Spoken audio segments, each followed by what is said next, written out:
أعوذ بالله من الشيطان الرجيم. بسم الله الرحمن الرحيم. الحمد لله رب العالمين بارئ الخلائق أجمعين، والصلاة والسلام على سيدنا ونبينا ومولانا أبي القاسم محمد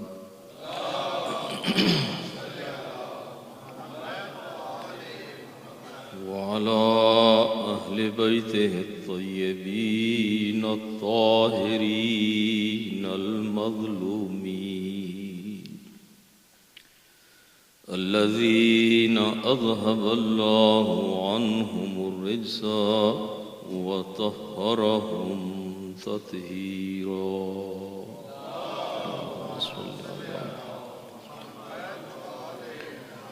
واللعنة الدائمة على أعدائهم أجمعين. أما بعد، فقد قال الله تبارك وتعالى في كتابه المجيد وفرقانه الحميد. بسم الله الرحمن الرحيم. وبشر الصابرين الذين إذا أصابتهم مصيبة قالوا إنا لله وإنا إليه راجعون. قالوا إنا لله وإنا إليه راجعون. صلوات.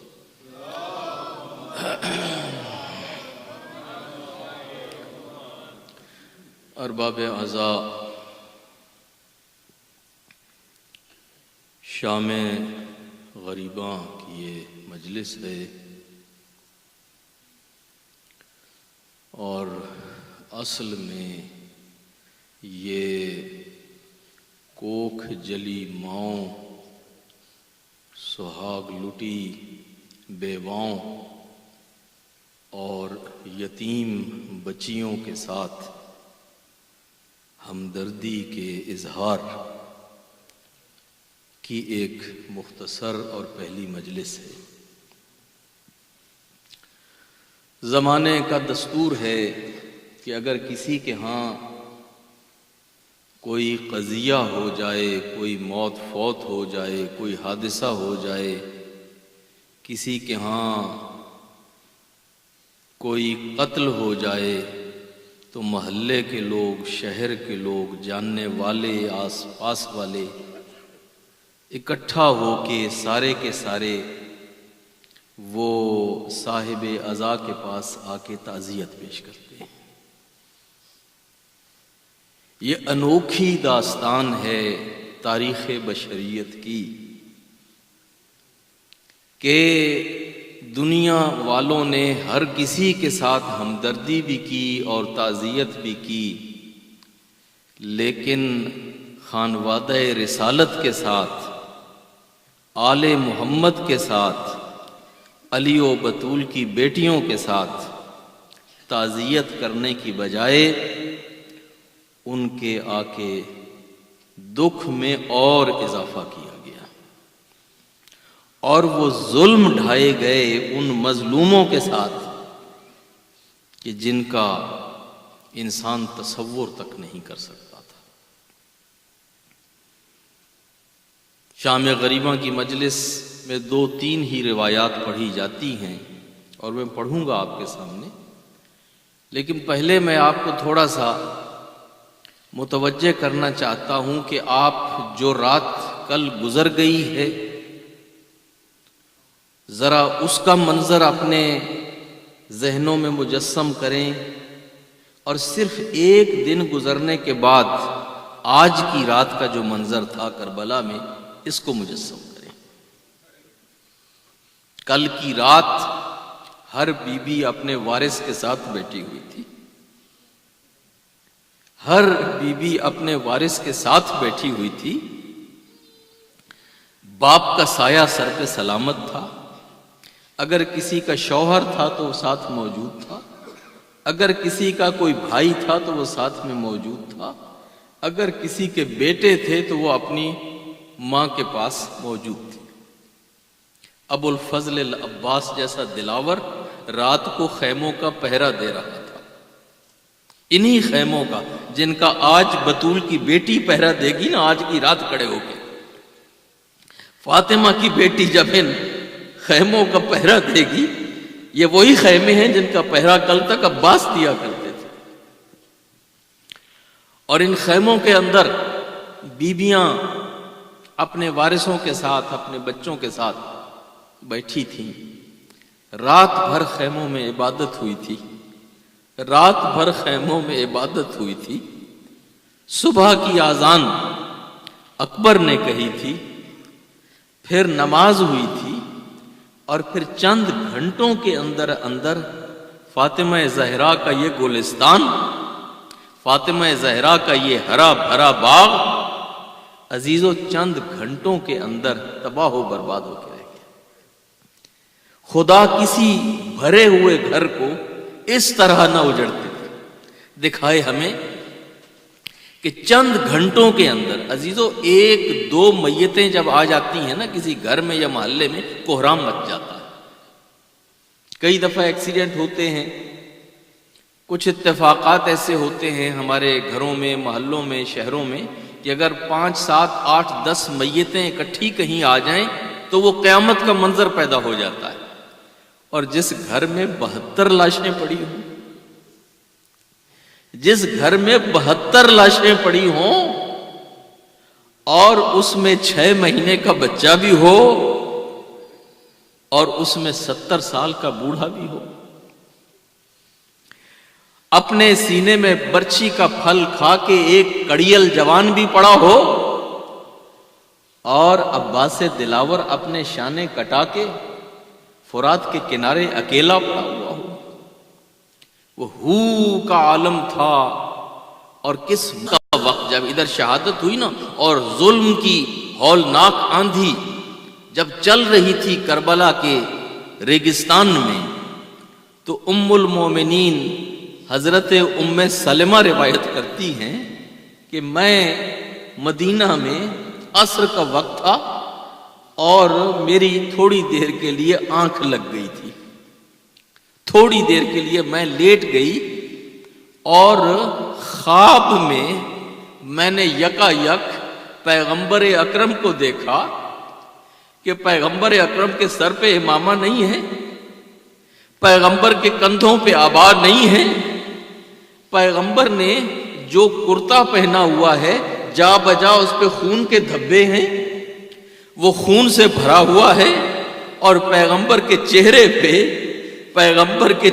پہ گرد و غبار پڑا ہوا ہے، ایسی حالت کہ جو میں نے زندگی میں کبھی پیغمبر کی نہ دیکھی تھی۔ اور عزیزو یہ مسئلہ آپ کو معلوم ہوگا کہ پیغمبر جب خواب میں کسی کو دکھائی دیتے ہیں تو وہ خواب سچا ہوتا ہے، وہ پیغمبر ہی ہوتے ہیں۔ شیطان کو یا کسی اور کو اجازت نہیں ہے کہ وہ پیغمبر کے روپ میں کسی کے خواب میں آئے۔ لہٰذا اگر کوئی خواب میں پیغمبر کو دیکھے اور خواب میں یہی سمجھ کے دیکھے کہ یہ پیغمبر ہیں، وہ پیغمبر ہی ہوتے ہیں۔ اور یہ تو ام سلمہ کا خواب ہے، پیغمبر کے حرم کا خواب ہے، پیغمبر کی اس وفادار بیوی کا خواب ہے۔ وہ کہتی ہے میں نے دیکھا، رسول اللہ کی یہ حالت دیکھی ہے، داڑھی کے بال بکھرے ہوئے ہیں، سر کے بال کھلے ہوئے ہیں، اپنے پیرہن کے اوپر خون کے دھبے پڑے ہوئے ہیں، پیغمبر کا چہرہ غبار میں اٹا ہوا ہے، پیغمبر کی آنکھوں سے آنسو روا ہے۔ میں نے کہا یا رسول اللہ، یہ آپ کی کیا حالت ہے؟ آپ ایسا کیوں دکھائی دے رہے ہیں؟ کہا ام سلمہ میرا بیٹا کربلا میں ذبح کر دیا گیا۔ ام سلمہ میں کربلا سے آ رہا ہوں، میں کربلا گیا ہوا تھا اور میری گود کے پالے میرے نور نظر، میرے نور چشم حسین کو اور حسین کی آل و اولاد کو اور میرے بچوں کو 3 دن کا بھوکا اور پیاسا اس امت نابکار نے کربلا میں شہید کر دیا ہے۔ میں کربلا سے آ رہا ہوں، اس لیے تم مجھے اس منظر میں دیکھ رہی ہو۔ عزیزان گرامی، سب سے پہلے تو ہم اس مجلس میں بیٹھے ہوئے اپنی طرف سے تعزیت پیش کرتے ہیں پیغمبر اکرم کی خدمت میں۔ یا رسول اللہ، آج ہم نے زیارت میں بھی پڑھا تھا، وہ جو زیارت تعزیت ڈاکٹر صاحب نے پڑھی تھی نا 40 اپنا ظہر کی مجلس کے بعد، اس میں یہی تھا کہ ہم نے تعزیت پیش کی تھی۔ یا رسول اللہ، ہم آپ سے تعزیت پیش کرتے ہیں آپ کے بیٹے کی، آپ کے نواسے کی، آپ کی آل و اولاد کی۔ احسن اللہ لکا عزا، اللہ تعالیٰ آپ کو اس تعزیت اور اس عزا میں صبر اور اجر عنایت فرمائے۔ ہم تعزیت پیش کرتے ہیں رسول اللہ کی خدمت میں، اور پھر ہم تعزیت پیش کرتے ہیں علی مرتضیٰ کو، ہم تعزیت پیش کرتے ہیں شاہ لافتح کو، شاہ لافتح کو کہ جس کے بدلے اس کے اس مظلوم بیٹے سے لیے گئے۔ جب حسین پوچھتے تھے نا کہ بتاؤ، میں نے کچھ تمہارے خلاف ظلم تو نہیں کیا ہوا، میں نے تمہارا کوئی خون نہیں بہایا ہوا، تم کیوں اس طرح سے میرے خلاف ٹوٹ کے حملے کر رہے ہو؟ تو جواب میں دیتے تھے تجھ سے نہیں، تیرے باپ والے بدلے تجھ سے لے رہے۔ شاہ لافتح کی خدمت میں ہم تعزیت پیش کرتے ہیں، اور پھر سب سے زیادہ ہم یہ تعزیت مادر مظلوم کو پیش کرتے ہیں، فاطمہ زہرا سلام اللہ علیہا، کہ جن کی گود اجڑی ہے آج کے دن، اور جن کی گود کے پالے ہوئے اور جن کے نور چشم حسین اپنے خاندان کے ساتھ کربلا میں فدا ہو گئے ہیں اور کربلا میں شہید ہو گئے ہیں۔ ہم تعزیت پیش کرتے ہیں حسن مجتبیٰ کو، امام حسن مجتبیٰ کو، اور ہم تعزیت پیش کرتے ہیں جناب زینب سلام اللہ علیہا، ثانی زہرا، جناب ام کلثوم، جناب ام لیلا، جناب رباب، جناب ام فروا، جناب کبریٰ و صغریٰ، اور اس چھوٹی سی یتیم بچی سکینہ کو تعزیت پیش کرتے ہیں، اس کے بھائی کی، اس کے باپ کی، اس کے چاہنے والے چچا کی۔ اور ہم تعزیت پیش کرتے ہیں اپنے وقت کے امام کو، اپنے وقت کے امام کو، یوسف زہرا کو، مہدی زمان کو، مہدی آخر الزمان کو ہم تعزیت پیش کرتے ہیں۔ آج کی تاریخ میں آج کے دن کا سب سے بڑا عزادار ہمارے وقت کا امام ہے۔ عزیزو، اگر یہ حالت ہماری ہے اور یہ حالت اگر عزا میں ہماری ہے، اور اگر آپ نجف اور قم اور کربلا میں جا کے دیکھیں تو ہمارے مراجع تقلید آج کے دن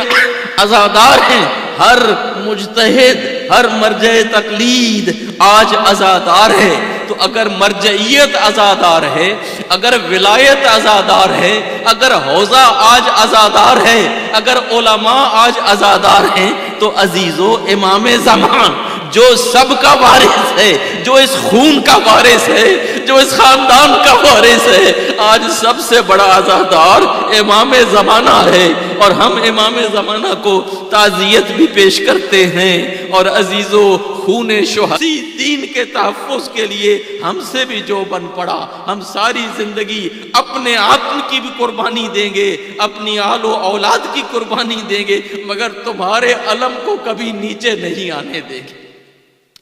اے شہیدو، ہم تمہارے خون کے ساتھ وفادار رہیں گے۔ اے عباس علمدار، یہ جوان کبھی بھی آپ کا علم نیچے نہیں آنے دیں گے، یہ ہر جوان ابو الفضل العباس کا علم اٹھائے گا۔ اور زینب کی لٹی ہوئی چادر کو رونے والی ہماری عزادار ماں اور بہنیں، وہ اس چادر کو زینب کی امانت سمجھیں گی اور اس چادر کو کبھی اپنے سر سے نہیں اتارے گی، وہ عزاداری بھی کریں گی، مگر اپنی چادر کا تحفظ بھی کریں گی۔ ہمارے جوان علی اکبر کو اپنے لیے مثال کے طور پہ سامنے رکھیں گے، جو اکبر کا ماتم کرتے ہیں، جو قاسم کا ماتم کرتے ہیں، جو اون و محمد کا ماتم کرتے ہیں، وہ ابو الفضل العباس، وہ اکبر، قاسم، اون و محمد کو اپنے لیے رول ماڈل سمجھتے ہوئے وہ ان کے نقش قدم پہ عمل کریں گے۔ یہی مجلس عزیزو، جب لوگ جاتے ہیں نا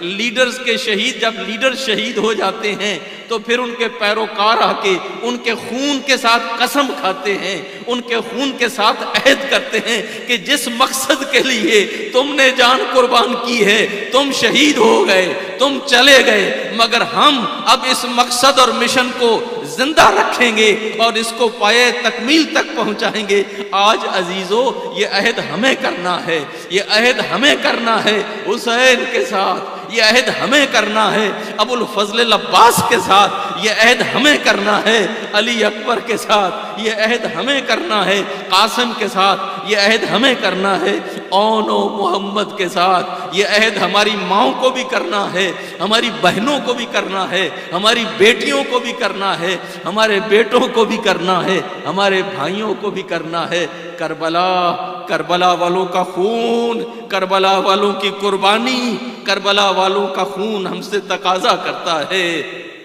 ہم سے تقاضا کرتا ہے کہ ہم ان اہداف کے لیے، ان مقاصد کے لیے، اس دین کو زندہ رکھنے کے لیے، اس دین کی تعلیمات کو سر بلند رکھنے کے لیے اگر حسین نے اتنی بڑی قربانی دی ہے تو ہمیں اس کے ساتھ تجدید عہد کرنا ہوگا۔ عزیزان گرامی، یہ اس مجلس کی تمہید تھی جو میں نے آپ کے سامنے عرض کر دی۔ آئیے اب میں آپ کو لے چلوں کربلا میں، کھلے آسمان کے نیچے،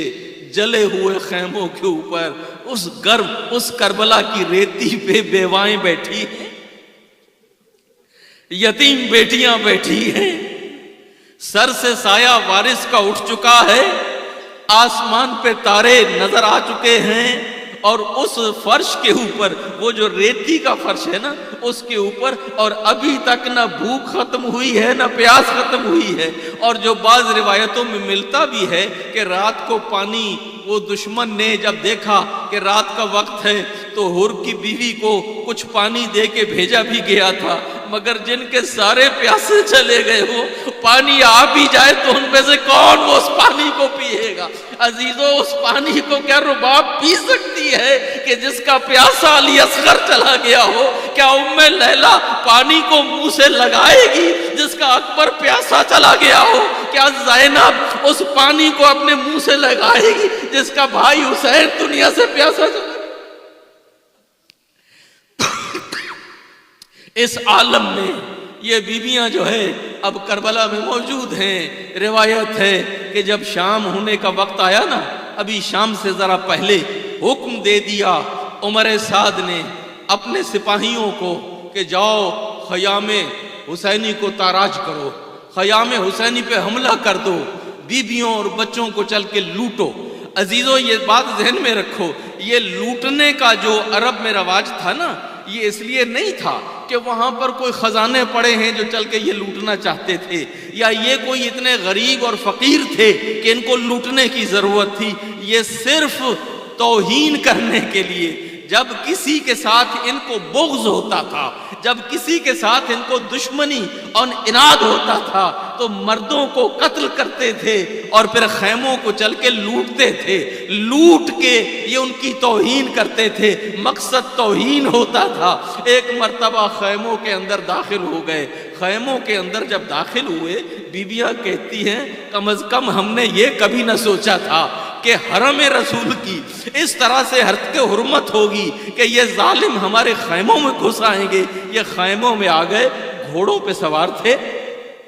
گھوڑوں پہ سوار ہیں، اور خیموں کے اندر آ کے نیزوں کے ساتھ یہ بیویوں کے سروں سے چادریں اتار رہے ہیں کہ اپنی چادریں اتار کے ہمیں دے دو۔ عزیزو، یہ نیزوں کے ساتھ جب بیویوں کے سروں سے چادریں اتار دیں، کوئی نیزہ کسی بیوی کی گردن پہ لگتا ہے، کوئی نیزہ کسی کے سر میں لگتا ہے، ایک بیوی کے یہ نیزہ پشت میں لگا، وہ بیوی منہ کے بل زمین پہ گری، ایک دہشت کا عالم ارے یہ حرم رسول کی پلی ہوئی یہ عصمت و طہارت والی بیویاں ایک مرتبہ بدمعاش جب آ کے گھس جاتے ہیں خیمے میں، ان بچیوں کو، ان عورتوں کو دھکے بھی دیتے ہیں، ان کے پردے چھینتے ہیں اور پھر کہتے ہیں اپنا زیور اتار اتار کے ہمیں دے دو، اپنا زیور اتار اتار کے۔ جب ایسی حالت ہو، ایک دہشت کا سما ہو اور شام پڑ رہی ہے، کتنی جلدی جلدی کوئی اپنی کان کی بالیاں اتارے، کوئی اپنے ہاتھوں کی چوڑیاں اتارے، کوئی اپنے پازیب اتارے۔ عزیزو، ہر بی بی جلدی جلدی اپنے زیور اتار اتار کے کہ تو نہ محرم ہے، مجھے ہاتھ نہ لگانا، میں خود اتار کے تمہیں دے دیتی ہوں۔ عزیزو، ہر بی بی تو اپنے اپنے زیور اتار رہی تھی، مگر ایک بی بی اتنی چھوٹی تھی، ایک بچی اتنی چھوٹی تھی، وہ اپنے ہاتھ سے نہ تو کان کے بندے پہن سکتی تھی نہ اپنے ہاتھ سے اتار سکتی تھی۔ اجرکم علی اللہ، اجرکم علی اللہ۔ یہ بچی کون تھی؟ آپ سب سمجھ گئے، یہ حسین کے سینے پہ سونے والی یہ سکینہ ہے جو اپنے ہاتھوں سے اتنی جلدی میں اس طرح کے عالم میں وہ اتار نہیں سکتی۔ ظالم آتا ہے، وہ دیکھتا ہے، وہ بندوں کو اس طرح سے اتارتا ہے کہ کان پھٹ جاتے ہیں اور کانوں سے خون جاری ہو جاتا ہے۔ وہ چھوٹی سی بچی جسے تماچے بھی مارے گئے، جسے یتیم بھی کیا گیا اور اس کے کانوں سے ان بندوں کو کھینچ کے نکالا گیا، جس سے بچی کے کان زخمی ہو گئے۔ عزیزو، یہ لوٹ مار کا عالم مچا ہوا ہے، ایک ایک بی بی کو دھکے مار کے اس کو لوٹا جا رہا ہے۔ اور جب یہ سب کو لوٹ چکے نا، جب سب کو لوٹ چکے اور خیمے کے اندر سے بیویوں کی چادریں، بیویوں کا زیور، گھر کا سامان، والی و بطول کے تبرکات جب سب کو اٹھا چکے تو ہمارے ساتھ نے حکم دیا کہ اب ان خیموں کو آگ لگا دو، اب ان خیموں کو آگ لگا دو۔ عزیزو، جب پہلے خیمے کو آگ لگی نا تو یہ خیمہ عصمت میں پلی ہوئی بیویاں یہ بچوں کو لے کے دوسرے خیمے میں چلی گئی۔ آگ لگی ہوئی تھی، اب یہ آگ دوسرے خیمے تک پہنچی، جب دوسرے تک پہنچی وہاں سے یہ تیسرے خیمے میں چلی گئی۔ چلتے چلتے آخری خیمے میں جب آگ پہنچ جاتی ہے نا تو امام تو زین العابدین جو غش میں پڑے ہیں ان کے سرہانے جا کے زینب وقت کے امام سے پہلا مسئلہ پوچھتی، وقت کے امام سے پہلا مسئلہ زینب پوچھتی ہیں، کندھے ہلا کے کہتی ہیں میرا بیمار بیٹا ہمیں بتا، خیموں کو آگ لگی ہے، ہم خیموں میں جل کے مر جائیں یا خیموں سے باہر نکل جائیں؟ کہتے ہیں مولا کی آنکھیں بند تھیں، مولا فرماتے ہیں پھوپھی اماں جان کو بچانا واجب ہے اور جان کو بچانا واجب ہے، اب خیموں سے نکل جائیے۔ جب خیموں سے نکلنے کا حکم دیتے ہیں زین العابدین، زینب کہتی ہے میرا بیٹا ذرا آنکھیں کھول، پھوپھی کے سر کی طرف۔ زین العابدین ذرا آنکھیں کھول بیٹا، پھوپھی کے سر کی طرف دیکھ اور پھر مجھے بتا کہ کیا ہمیں خیموں سے باہر نکلنا ہے یا خیموں میں جل کے مر جانا ہے؟ امام فرماتے ہیں پھوپھی اماں خیموں سے نکل جائیے، خیموں سے نکل جائیے، بچوں کو لے کے باہر جائیے۔ عزیزو، جب بیویاں خیموں سے نکل گئی ہیں،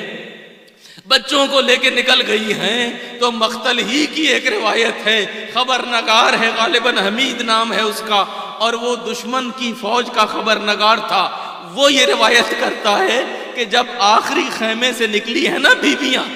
اس خیمے سے بیویاں اور بچے نکل گئے، میں نے دیکھا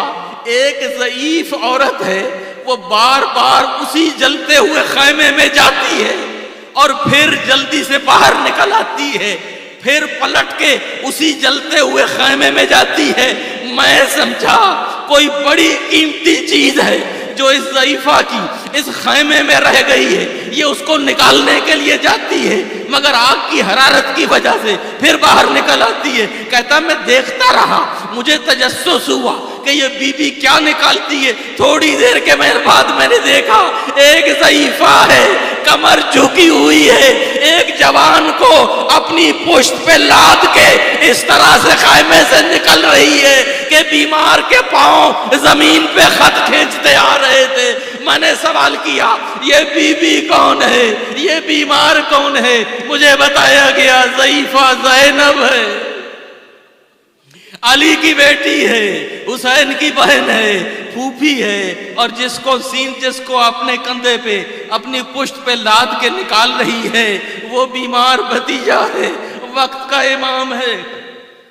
زین العابدین ہے۔ میں کہتا ہوں آج سارے سادات کو، آج سارے مومنین کو، آج سارے مسلمانوں کو زینب کا شکریہ ادا کرنا چاہیے۔ زینب تو نے ذریت رسول کو بچایا، تو نے سلسلہ امامت کو بچایا، تو نے وقت کے امام کو جلتے ہوئے خیمے سے نکالا، اور زینب نے ایک مثال قائم کر دی کہ even in chaotic situations، even in emergency, ایسے حالات میں بھی ہماری عورتیں ہمت نہیں ہارتی ہیں۔ حسین کی عورتیں، علی کی بیٹیاں، حسین کے ماننے والی خواتین کبھی ہمت نہیں ہارتی ہیں، جلتے ہوئے خیموں میں کود جاتی ہیں اور اپنے فرض کو ادا کرتی ہیں۔ زینب نے جلتے ہوئے خیمے میں کود کے اور اس میں جا کے زین العابدین کو جس شان سے نکالا ہے، عزیزو پوری دنیا میں کوئی فائر فائٹر بھی اتنی بڑی مثال قائم نہیں کر سکتا جو زینب نے کی ہے۔ زینب تیماردار بھی ہیں، زینب فائر فائٹر بھی ہیں، زینب آج بیویوں کی کسٹوڈین بھی ہیں، اور زینب آج بیویوں کی محافظ بھی ہیں۔ ایک مرتبہ عزیزو ایک منظر تو آپ کو میں نے یہ دکھایا کہ جس طرح خیمے جل رہے تھے اور جس طرح سے بیویاں خیموں سے باہر نکلی ہیں، اور جیسے زینب زین العابدین کو لے کے نکلی ہیں، لیکن تاریخ کا ایک منظر اور بھی ہے۔ جب یہ تسبیح ٹوٹ گئی نا، جب یہ تسبیح ٹوٹ گئی اور اس کے دانے بکھر گئے، اور کوئی بی بی کہیں اور کوئی بی بی کہیں، اور کوئی بچہ کسی طرف اور کوئی بچہ کسی طرف، اگلی روایت یہ بتاتی ہے کہ ایک بچی وہی جس کے کانوں سے خون بہ رہا تھا، اس کے دامن کو آگ لگ گئی تھی، جلتے ہوئے خیمے سے جب نکل رہی تھی نا، اس کے دامن کو آگ لگ رہی تھی اور وہ باہر نکل گئی۔ یہی خبر نگار کہتا ہے میں دوڑ کے آگے گیا کہ میں اس بچی کے دامن کی آگ کو بجھاؤں۔ مجھے دوڑ کے اپنی طرف آتے دیکھا، ڈری ہوئی بچی اور ڈر گئی، ہاتھ جوڑ کے کہنے لگی اب تو میرے پاس کچھ نہیں، میرے ہاتھ دیکھ لو، میرے کان دیکھ لو، میرے پاس کچھ نہیں ہے، میرے پیچھے مت آ۔ جب کہتا نا میں نے یہ سنا، کہنے لگا بی بی میں مسلمان نہیں ہوں، میں تو عیسائی ہوں، میں تو خبرنگار ہوں، میں تو صرف آگے بڑھ کے تمہارے دامن کی آگ کو بجھانا چاہتا ہوں، دامن کی آگ کا سننا تھا۔ یہ عصمت و طہارت کی پلی ہوئی بچی کہتی ہے تو نامحرم ہے، میرے دامن کو ہاتھ مت لگا، یہ آگ میں خود بجھا لوں گی۔ مجھے اگر میرے اوپر احسان کرنا چاہتا ہے تو مجھے بتا نجف کا راستہ کس طرف ہے۔ وہ کہتا ہے بی بی رات اندھیری ہو گئی، تو چھوٹی سی بچی ہے، رات کے وقت تو نجف کا راستہ کیوں پوچھتی ہے؟ اس نے کہا، سکینہ بول پڑی، کہنے لگی نان میرے دادا کا نجف میں دفن ہے، میرے دادا علی نجف میں ہے، میں نجف میں فریادی بن کے دادا کی بارگاہ میں جانا چاہتی ہوں، میں ان کو یہ خبر دینا چاہتی ہوں دادا میں یتیم ہو گئی، دادا بابا شہید کر دیے گئے، دادا ہمارے سروں سے چادروں کو چھین لیا گیا، دادا یہ کیا قیامت ہمارے اوپر گزر گئی۔ یہ ایک منظر تھا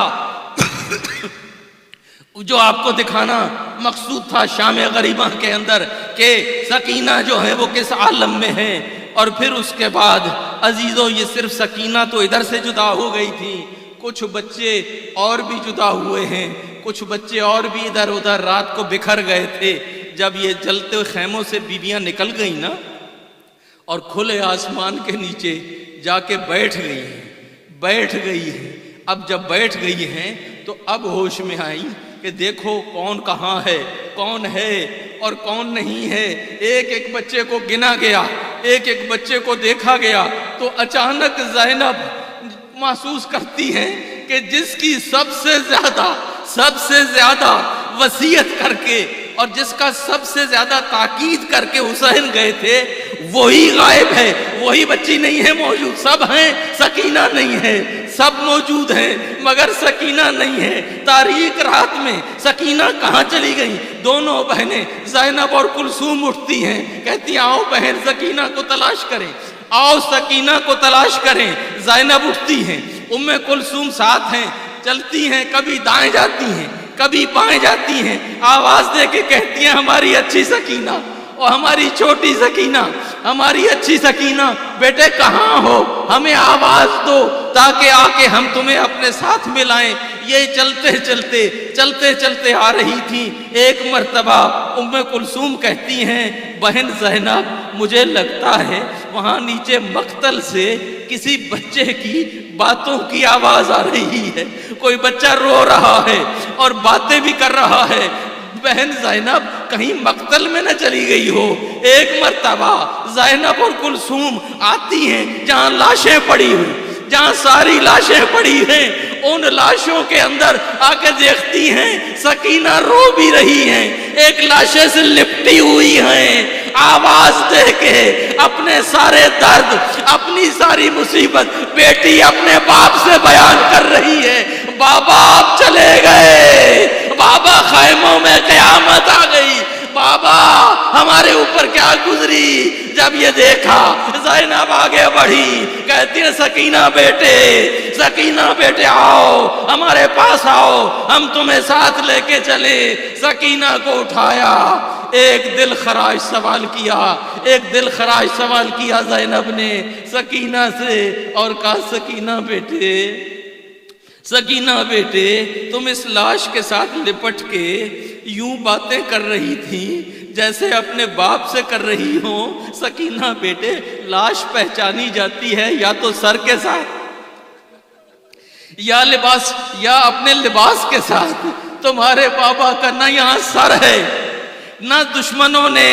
یہاں پہ تیرے بابا کے جسم پہ وہ لباس چھوڑا ہے جو انہوں نے اوپر پہنا ہوا تھا، تو تو نے یہ کیسے پہچانا کہ یہ لاش تیرے بابا کی ہے؟ سکینہ کہتی ہیں جب میرے کانوں میں درد ہو رہا تھا، جب میرا دامن جل رہا تھا، جب میں رو رو کے چلا رہی تھی، میں مقتل کی طرف چلی آئی، میں نے بابا بابا کہہ کے پکارنا شروع کر دیا۔ بابا تم کہاں ہو؟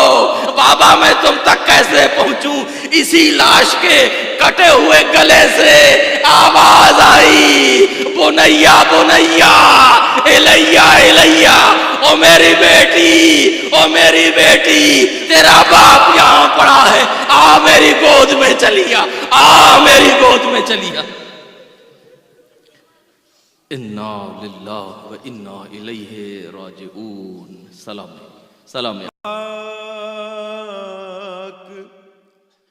نشینوں پہ سوگواروں کا غریب دیتے ہیں پرسا تمہارے پیاروں کا۔ سلام ان پہ جنہیں شرم کھائے جاتی ہے، کھلے سروں پہ اسیری کی خاک آتی ہے۔ سلام ان پہ جو زحمت کشے سلاسل ہے، مصیبتوں میں امامت کی پہلی منزل ہے،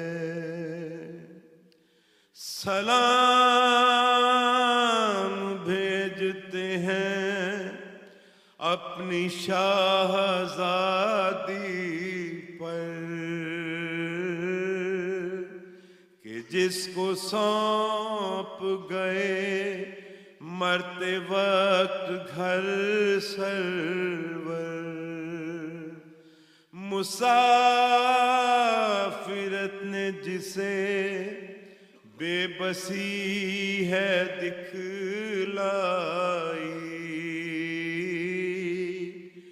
نثار کر دیے بچے نہ بچ سکا بھائی،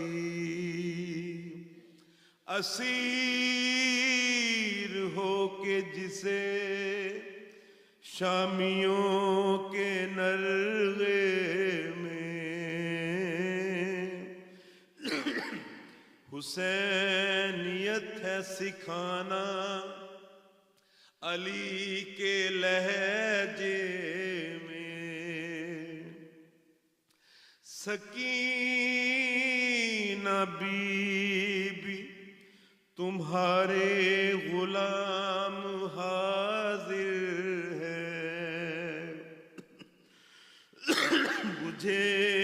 جو پیاس تو اشکوں کے جام حاضر ہے، یہ سل یہ حشر یہ صدمے نئے نئے بی بی، کہاں پہ بیٹھی ہو خیمے تو جل گئے بی بی، پہاڑ رات بڑی دیر ہے سویرے میں، کہاں ہو شام میں غریباں کے گھپ اندھیرے میں، زمین گرم یتیمی کی سختیاں بی بی، وہ سینہ جس پہ کہ سوتی تھی اب کہاں بی بی، جناب مادر بے شیر کو بھی سب کا سلام، عجیب وقت ہے کیا دے تسلیوں کا پیام، ابھی کلیجے میں ایک آگ سی لگی ہوگی، ابھی تو گود کی گرمی نہ کم ہوئی ہوگی، نہیں اندھیرے میں کچھ سوجھتا کہاں جائیں، تمہارا چاند کہاں چھپ گیا کہاں ڈھونڈیں، نہ اس طرح کوئی کھیتی ہری بھری اجڑی، تمہاری مانگ تو اجڑی ہے کوکھ بھی اجڑی، نہیں لینوں میں انسان کوئی خدا حافظ، درندے اور یہ بے وارسی خدا حافظ، سلام موسن اسلام خستہ تلاشو، سلام تم پہ شہیدوں کے بے کفن لاشو، سلام تم پہ رسول و بطول کے پیارو، سلام میرے امامت کے گرد سیارو، بچے تو اگلے برس ہم ہیں اور یہ غم پھر ہے، جو چل بسے تو یہ اپنا سلام آخر ہے، یا حسین یا حسین یا حسین یا حسین